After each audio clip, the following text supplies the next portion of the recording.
Hey there yogis, welcome to day 5 of our advent calendar of yoga. So in this short video we're going to have a little look at a couple of stretches or releases for the psoas muscle, so the hip flexors. And we're going to use a yoga block for this. So again, if you don't have one, try and find something of a similar shape and height. So a nice kind of thick hardback book, probably looking at a sort of Lord of the Rings type size for that, or one of those bigger Harry Potter books if you can. These ones are quite foamy and we are going to be using them to support the lower back, so you might want to place a blanket or something over the top of the book if it feels a little bit uncomfortable. Okay, so we're just going to do a couple of simple stretches, but we're going to hold them for a little bit of time to try and allow the hip flexors and the psoas to release. Okay, so whether you're kind of that clued up on anatomy or not, I'll just explain a little bit about the psoas, because it can be a little bit confusing as to where it actually is. So a lot of the time when we're talking about hip flexors in yoga, we often think it's just that sort of short bit here right in the hip, so we stretch that part of it in things like lunges and sometimes in the warriors and things like that. But in terms of anatomy, and they're still doing a lot of study on the psoas itself, and they're always finding out new things about it, because it's quite a complicated muscle in terms of origins and insertions and where it kind of wraps through in the body. But that bit in the actual flexor here is the very end of the muscle. So the sort of belly of the muscle, if you like, is actually up a bit higher in sort of this area here. So if you've got kind of chronic tight hip flexors, rather than doing lots of lunges and lots of releases into that sort of tail end of the muscle, which can sometimes actually aggravate it a little bit more, you're better off releasing it right into the belly of the psoas here.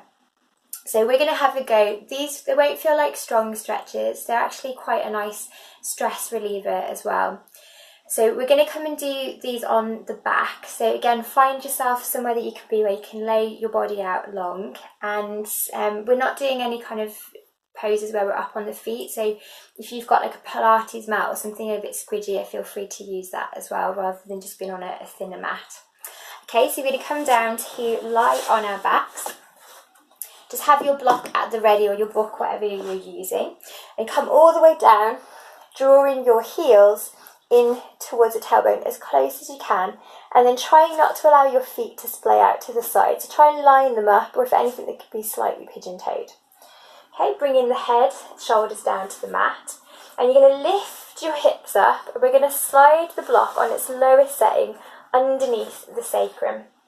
So you should be able to hopefully place your sacrum, your tailbone, onto your block, and it should hopefully feel comfortable-ish, as comfortable as it can be, having something that you're lying on. But you don't want there to be any sort of feelings of digging into vertebra or anything like that. Okay, so this is the first pose. It's a supported bridge pose. So bring your hands down, palms face down by the side of the hips. Roll the shoulders out, slightly tuck chin to chest. And we're just going to hold and breathe. And as you breathe, try and send your breath into your belly. So we're just talking about belly of the psoas being in here. So as you breathe, you can feel yourself breathing into that part of you. And as you exhale, you're just trying to allow gravity to draw the hips over the block.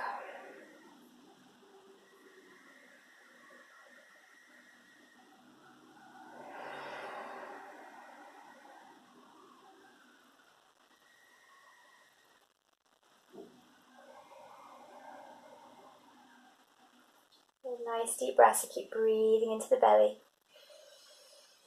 As you exhale, keep trying to just let go. So noticing how much the hips habitually are gripping on, maybe even through the glutes and the lower back as well. Just see if you can rest yourself over the block.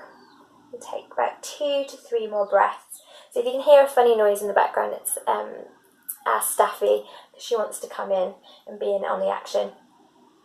So if there's a funny whining noise, that's what that sound is.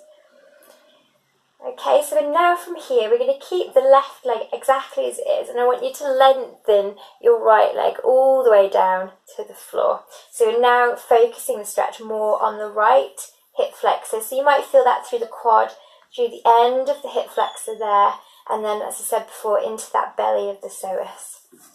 And we're going to continue to breathe nice and deeply into the belly, exhaling, maybe even sighing the breath out the mouth. Keeping those shoulders relaxed.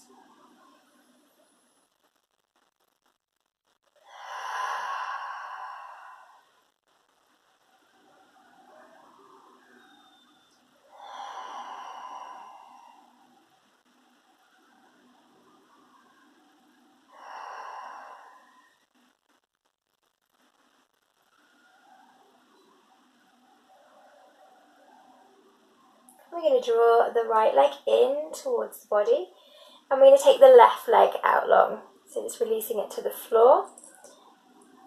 And then again, just letting gravity draw the hips down, focusing your breath now on the left side.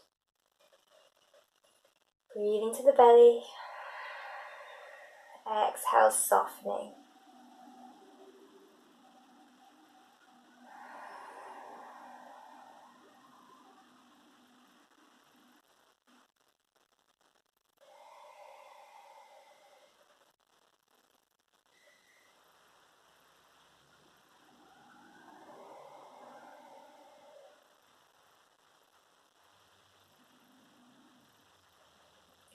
And then we're going to bend that knee in towards you.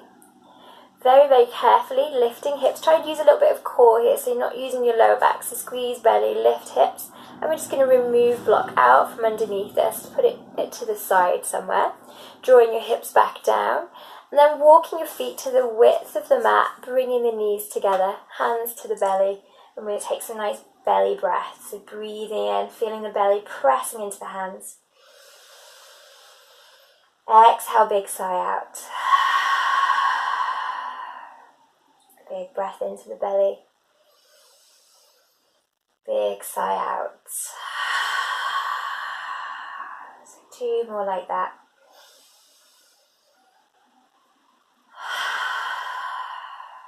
And the last one.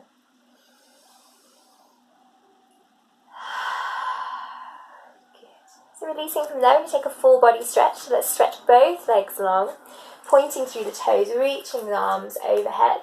Another nice big breath in. Big breath out.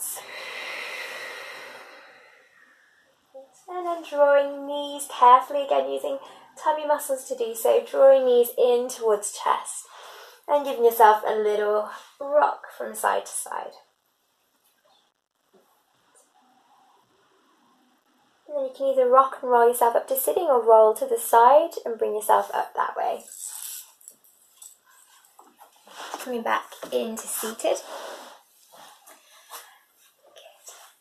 Okay, and then just having a little feel into your body, noticing if things feel a little bit looser, a bit happier.